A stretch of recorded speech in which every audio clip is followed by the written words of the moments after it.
B Nagendra ಅವರ ರಾಜೀನಾಮೆಗೆ ಆಗ್ರಹಿಸಿ ಗದಗದಲ್ಲಿ ಹೋರಾಟ ನಡೆದಿತ್ತು.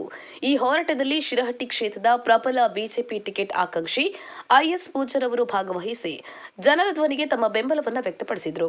ಕುರ್ಚಿ ಶಾಶ್ವತವಲ್ಲ, ಜನರ ವಿಶ್ವಾಸವೇ ಶಾಶ್ವತ. ಅಧಿಕಾರ ಎಂದರೆ ಜವಾಬ್ದಾರಿ, ಜವಾಬ್ದಾರಿ ಎಂದರೆ ಉತ್ತರ. ಜನರ ಪ್ರಶ್ನೆಗಳಿಗೆ ಉತ್ತರಿಸುವ ನೈತಿಕ ಧೈರ್ಯವಿಲ್ಲದಿದ್ದರೆ ರಾಜೀನಾಮೆ ನೀಡಿ ಜನರ ಮುಂದೆ ನಿಲ್ಲಿ. ಇದು ಎಚ್ಚರಿಕೆಯ ಘೋಷಣೆ. ಜನರ ಧ್ವನಿಯನ್ನು ತುಳಿಯಲು ಸಾಧ್ಯವಿಲ್ಲ, ಪ್ರಶ್ನೆಗಳನ್ನು ಹತ್ತಿಕ್ಕಲು ಸಾಧ್ಯವಿಲ್ಲ.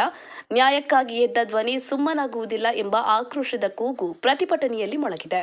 ಈ ಸಂದರ್ಭದಲ್ಲಿ ಗದಗ ಜಿಲ್ಲಾ ಬಿಜೆಪಿ ರೈತ ಮೋರ್ಚಾದ ಅಧ್ಯಕ್ಷರಾದ ಡಿವೈ ಹುನಗುಂದ, ಶಿವಣ್ಣ ನೀಲೋಗಲ್, ಪುಂಡ್ಲಿಕ್ ಲಮಾಣಿ, ತಾವರೆಪ್ಪ ಲಮಾಣಿ, ದಿಂಡೂರ್, ಹೇಮಗಿರೀಶ ಹಾವನಾಳ ಸೇರಿದಂತೆ ಬಿಜೆಪಿ ಯುವ ಮುಖಂಡರು ಹಾಗೂ ಕಾರ್ಯಕರ್ತರು ಉಪಸ್ಥಿತರಿದ್ದರು. ಗಾಳಪ್ಪ ಹೆಚ್ ಹರಿಜನ್, ಗದಗ. ಇನ್ನಷ್ಟು ಸುದ್ದಿಗಳಿಗಾಗಿ ಈ ಕೂಡಲೇ ಸಬ್ಸ್ಕ್ರೈಬ್ ಮಾಡಿ ಅಂಕುಶ. ಇದು ಜನಪರ ಧ್ವನಿ.